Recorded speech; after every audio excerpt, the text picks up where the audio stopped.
Hi my families எல்லோரும் எப்படி இருக்கீங்க? நல்லா இருக்கீங்களா? நான் ரொம்ப நல்லா இருக்கேன். நீங்கள் எல்லோரும் கடவுள்கிட்ட வேண்டிக்கிறேன். ஃபர்ஸ்ட் ஆஃப் ஆல் எல்லாருக்கும் ரொம்ப ரொம்ப நன்றி. எங்களுக்கு சப்போர்ட் பண்ணவங்க எல்லாருக்குமே நிறைய விஷயம். நிறைய பேர் வந்து நாலு நாலு நாளாக 8, 9, 10 இன்றைக்கி 11 இன்றைக்கி வீடியோ வந்துடும். இந்த 3 நாளாக வந்து நான் வீடியோ போடலை. அது வந்து உங்ககிட்ட ஆல்ரெடி நான் வந்து இன்ஃபார்ம் பண்ணியிருக்கோம். ஒரு 3-4 நாளைக்கு வீடியோ வராது அப்படின்னு சொல்லிட்டு. உங்களுக்கு ஆல்ரெடி நான் இப்போது பேக்ரவுண்டு பார்த்து இருந்தாலுமே உங்களுக்கு தெரிஞ்சிருக்கும் எங்கே இருக்கும் அப்படின்றது. இப்போ வந்து ஒடிசாவில் தான் இருக்கோம் நம்ம. மாமா வந்து என்னையும் அதையும் அங்கேருந்து கூப்பிட்டுட்டு வந்துட்டாங்க. ஏன் கூப்பிட்டு வந்தாங்க, எதுக்கு கூப்பிட்டு வந்தாங்க அப்படின்றது முழுக்க முழுக்க அவங்களுக்கு மட்டும்தான் தெரியும். சரிங்களா? துளி அளவு கூட எனக்காகட்டும், அரி வந்து சின்ன பையன், அவனை கணக்கில் எடுத்துக்க வேணாம் நம்ம. அவன் எங்கே கூப்பிட்டு போனாலும் ஹாப்பியாக இருப்பான். சரிங்களா? தமிழ்நாட்டுக்கு கூப்பிட்டு வந்தாலும் ஊன்னு சொல்லுவான், இங்கே கூப்பிட்டு வந்தாலும் ஊன்னு சொல்லுவான். ஆனால் நான் வந்து துளி அளவு கூட விருப்பம் இல்லாமல் தான் திரும்ப இங்கே வந்தேன். என்ன சொல்லியிருக்காங்க அப்படின்னு இவங்க பார்த்தீங்கன்னா, நான் உங்க கூட இங்கேயே இருக்கேன். First reason. 2வது வந்து நம்ம தனியாக வீடு கட்டிக்கலாம். நாங்கள் எங்கே வீடு கட்ட போகிறோம், என்ன பண்ண போகிறோன்றதை உங்களுக்கு அடுத்த அப்டேட்டாக நான் கொடுக்குறேன். இப்போ வந்து நம்ம என்ன பிரச்சனைனா, பாப்பா வந்து என்ன சொல்லிட்டாரு, நீ அம்மா எங்கே இருக்கிறோ நான் அங்கே இருந்துக்கிறேன் அப்படின்ட்டாங்க. அதனால் சரி நான் ஊரோட வந்துடுறேன், உன் கூட இருந்துக்கிறேன். அதுக்கு ஓகேன்னு சொல்லிட்டாங்க. அதனால் நான் என்ன பண்ணிட்டேன், நம்மளுக்கு தேவை வீடு தனியாக கட்டிட்டு போகலாம் மாதிரி நான் வீடு தனியாக கட்டிட்டா கூட நம்மளுக்கு பிரச்சனை இல்லை. இந்த வீட்டில் இருந்தால் தானே ஏகப்பட்ட பிரச்சனை வருது. அதனால் நம்ம தனியாக வீடு கட்டிட்டு கூட போயிடலாம். அதனால தான் நான் ஐடியா பண்ணி வந்தது. அவ்வளோதான். இன்னொரு விஷயம் என்னென்னா, நிறைய பேர் சொல்கிறீங்க நாங்கள் வந்து கண்டென்ட்டா அப்படின்னு கேட்குறீங்க. கண்டென்ட்லாம் எதுவுமே கிடையாது. இது இருக்கிற உண்மை. கண்டென்ட்டுன்னா நான் வந்து இவ்வளோ காசு செலவு பண்ணணும், எனக்கு வந்து இந்த யூடியூப்பில் வந்து அந்தளவுக்கு பேமெண்ட் வரல, அதனால் நான் இதை வந்து கண்டென்ட்டாக பண்ணுறதுக்கு இதை நான் இவ்வளோ செலவு பண்ணியிருக்கேன்னா எனக்கு மனசு இங்கே இல்லை அப்படின்றதுக்காக தான் போயிடலாம் அப்படின்னு சொல்லிட்டு தான் வந்து நாங்கள் வந்து இங்கே வந்து ஊருக்கு கிளம்பி போனது. இவங்க சொன்னபடி என்னென்னா, இவங்க இங்கே இருந்தாங்கன்னா எனக்கு ப்ராப்ளம் இல்லை. அதே மாதிரி நம்ம இந்த வீட்லேயும் இருக்க முடியாது, நம்ம தனியாக வீடு கட்டிக்கணும் அப்படின்னு சொன்னப்போ சரி ஓகே, அவங்க அக்காங்க ஹெல்ப் பண்ணுறேன்னு இருக்காங்க. நம்ம எந்த இடத்த வீடு கட்ட போகிறோம் என்னன்றதுலாம் கண்டிப்பாக உங்களுக்கு வந்து நாளைக்கு சொல்கிறோம். எதுவுமே இல்லைன்னா ஒரு கொட்டை கூட போட்டு நம்ம நிம்மதியாக இருந்துக்கலாம். ஆனால் இந்த வீட்டில் இருந்தாலும் நம்மளுக்கு பிரச்சனை வந்துக்கிட்டு தான் இருக்கும். அண்ணி ஒரு பிரச்சனை போடுவார், அப்பா ஒரு பிரச்சனை சொல்லுவார். தேவையில்லாத்தையும் எதுக்கு நம்மளுக்கு பிரச்சனை. 2 அண்ணன் தம்பி இருக்க இன்றைக்கி இருந்தாலும் பிரிஞ்சு தான் ஆகணும். அதனால் இன்றைக்கி நம்ம பிரிஞ்சுக்கிட்டு போயிடலாமே. நாளைக்கு இதுக்கு அதுக்கு பிரச்சனை நம்மளுக்கு. அதனால தான் இது வேலையை முடிச்சுக்கலாம் வர வழியா அப்படின்னு நினச்சிட்டு நான் முடிவு போகிறேன். அது தப்பாமா ரைட்டியா என்ன நீங்கள் கமெண்ட் பண்ணி சொல்லிக்கோங்க. அதனால் வந்து இப்போ நாங்கள் எங்கே போயிட்டு வந்தோம், நாங்கள் வந்து 9ஆம் தேதி வந்து யார் ஃபோனையுமே நான் எடுக்கலை. ராதா கிட்டே பேசி கிட்டத்தட்ட 3-4 நாள் கிட்ட ஆக போகுது. நான் லாஸ்ட்டாக லைவ் வந்த அன்னைக்கு பேசினது. அதுக்கப்புறம் நான் பேசவே இல்லை ராதா கிட்டே. இந்த நிமிஷம் வரைக்கும் இன்னும் நான் ராதா கிட்டே யார் கால்ஸுமே நாங்கள் அட்டன் பண்ணலை. ஃபர்ஸ்ட் ஆஃப் ஆல் யாருக்குமே நாங்கள் வந்து ஊருக்கு வரோம் அப்படின்றத எங்கள் அப்பா அம்மா கிட்டே கூட நாங்கள் இன்ஃபார்ம் பண்ணலை, நாங்கள் ஊருக்கு வரோம் போகிறோம் அப்படின்றத. யார்கிட்டையுமே எதுவுமே சொல்லாமல் நாங்கள் கிளம்பி ஊருக்கு வந்தாச்சு நல்லபடியாக. வந்தது என்னென்னா 9ஆம் தேதி எங்களுக்கு 7 மணிக்கு சாயந்தரம் ட்ரெயின். ஆனால் எங்களுக்கு ட்ரெயின் வந்தது 10ஆம் தேதி. அதான் 12 மணி ஆகிட்டாலுமே விடிஞ்சிடும்ல, 10ஆம் தேதி ஆகிடும்ல. 2 மணிக்கு 1:30 மணிக்கு தான் எங்களுக்கு ட்ரெயினே வந்தது, நைட்டு 1:30 மணிக்கு. 9ஆம் தேதி நைட்டு ஃபுல்லாக 7 மணிக்கு வர வேண்டிய ட்ரெயின் 1:30 மணிக்கு. கிட்டத்தட்ட ட்ரெயின் ஃபுல்லாக லேட்டு. நாங்கள் இன்றைக்கி காலையில் தான் 5 மணிக்கு தான் 11ஆம் தேதி விடிய காலையில் 5 மணிக்கு தான் வீட்டுக்கே வந்தோம். வீட்டுக்கு வந்துட்டு வீடு வந்து ரொம்ப மோசமாக இருந்தது. அதை எல்லாத்தையுமே எடுத்து ஏற கட்டிட்டு கொஞ்ச நேரம் என்ன பண்ணோம், வந்த டயர்டுக்கு அப்படியே எல்லாத்தையும் க்ளீன் பண்ணி வீட்டில் நிறையா பொருளுங்களாம் காணா இருக்குது. கேட்கும்போது பாப்பா கேட்டார், இந்த மாதிரி இதெல்லாம் இல்லை அப்படின்னு சொல்லும்போது, இது பரவாயில்ல விடு, அதெல்லாம் விட்டு தள்ளு, எப்படி இருந்தால் நம்ம வாங்கிக்கலாம், ஒன்றும் பிரச்சனை இல்லை, நான் வந்து அந்த சின்ன வெயிட் மிஷின் வச்சுருந்தேன்லங்க, அது எடுத்துட்டாங்க. அதுக்கப்புறம் வந்து ஒரு சில திங்ஸ் எல்லாம் எடுத்துட்டாங்க. எங்கள் நாத்தனார் வந்து அவங்க பையனுக்கு மொட்டை அடித்ததுக்கு புடவை கொடுத்தாங்கல்ல, அந்த புடவை வச்சுருந்தோம், அதையும் எடுத்துக்கிட்டாங்க. சரி ஓகே எடுத்துக்கிட்டாங்களா, சரி பரவாயில்ல விட்டுரு அப்படின்னு சொல்லிட்டு நம்ம விட்டாச்சு. இவங்க வந்து என்னென்னா, கேளுங்க மாமா அப்படின்னு நான் சொன்னேன். இவங்க என்ன சொன்னாங்கன்னா, இல்லை வேணாம் நான் கேட்கல, திரும்ப வந்து பிரச்சனை பண்ண நான் விரும்பலை, வேணாம். அப்படியே காலையில் நாங்கள் வந்த உடனே அப்படியே எல்லோரும் ஷாக்குங்க. இப்படி செம்ம ஷாக்கு. யாருக்குமே நாங்கள் இன்ஃபார்ம் பண்ணல, செம்ம ஷாக்கு. இப்படி இப்படி உட்காந்துட்டாங்க, எல்லாருமே நின்ட்டாங்க. அவங்க அம்மா பேசல, அவங்க அண்ணா பேசல, அவங்க அண்ணி பேசல, எல்லாருமே அப்படியே பேய் அறிஞ்ச மாதிரி ஆயிடுச்சு. நம்ம ஃபேனு அவங்க தான் யூஸ் பண்ணிகிட்டு இருந்தாங்க.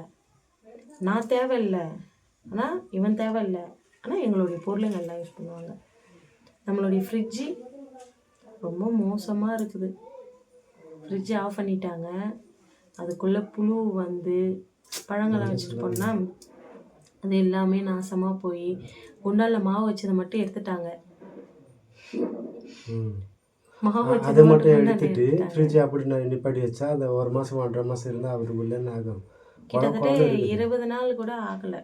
20 நாள் இருக்கும், மேபி இருக்கும், 20 நாள் இருக்கும். அது வந்து அப்படியே ஒரு மாதிரி ஆயிடுச்சு. மாவு வச்சுருந்ததை மட்டும் மாவு எடுத்துட்டாங்க, அந்த saree எடுத்துட்டாங்க.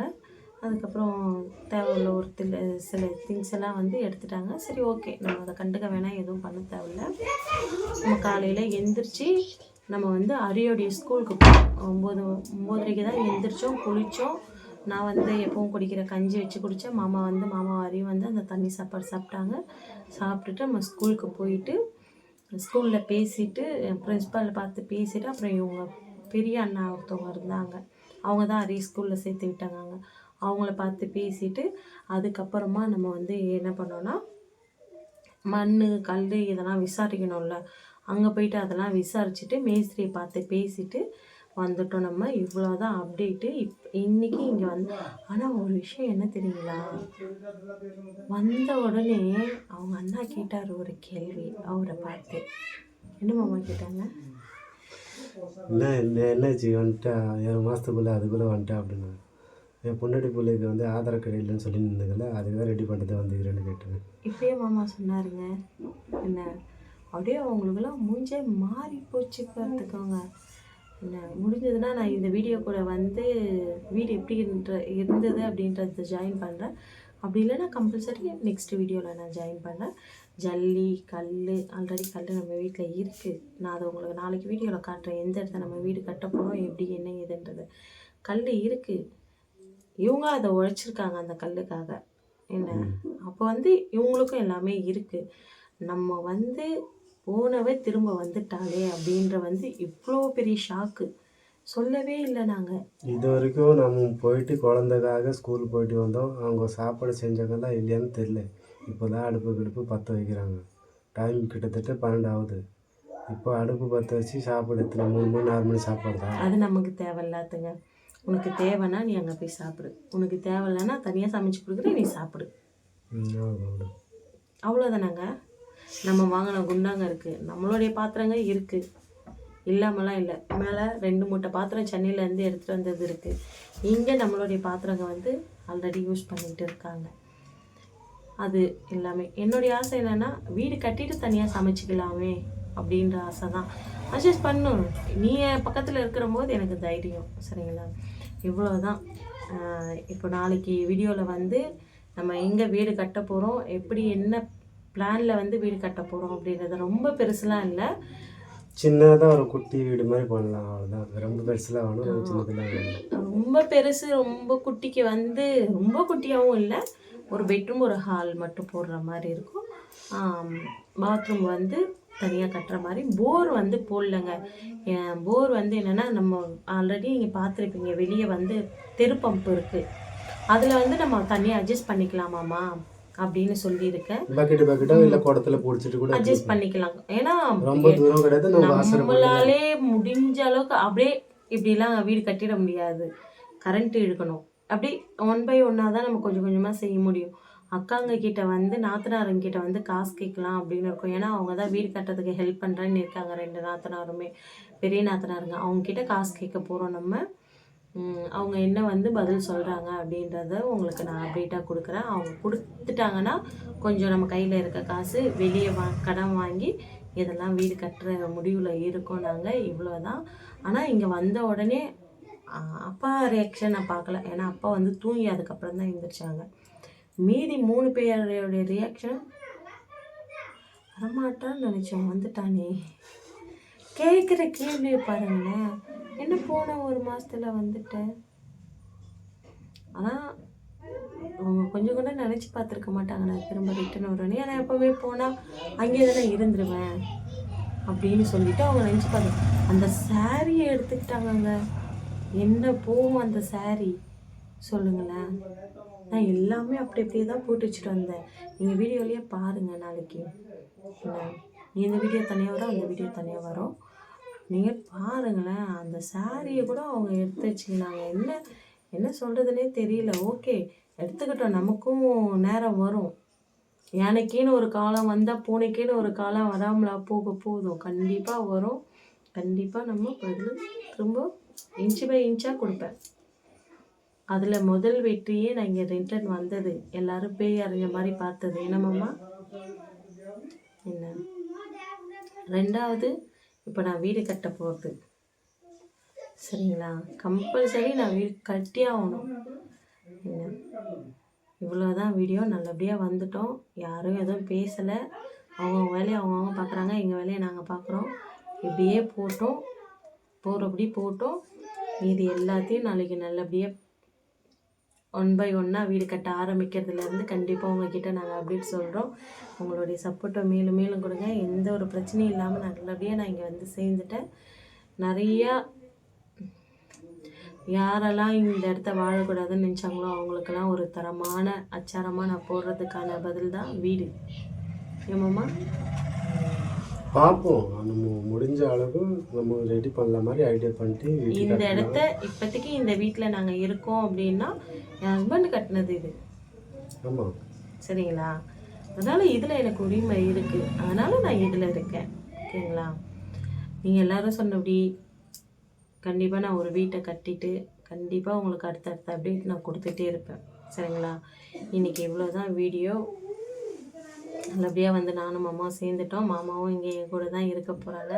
அதுவே பெரிய சந்தோஷம். மாமா இருந்தாலுமே பெரிய மலையே வாங்கிடலாம். என்ன அது போதும். இன்றைக்கி ஹரி ஸ்கூலுக்கு போயிட்டு பேசிட்டு வந்தாச்சு. ஹரி செவ்வாய்க்கிழமையிலேருந்து ஸ்கூல் கிளம்பிடுவான். இப்போது இன்னிலேருந்து டியூஷன் போக ஆரம்பிச்சிடும். இவ்வளோ தான் வீடியோ. என் வீடியோ எல்லாருக்கும் பிடிச்சிருந்தா please like and subscribe, share பண்ணுங்கள். மறக்காமல் பெல் பட்டனை கிளிக் பண்ணுங்கள். ஓகே, பாய். நெக்ஸ்ட் வீடியோவில் பார்க்கலாம்.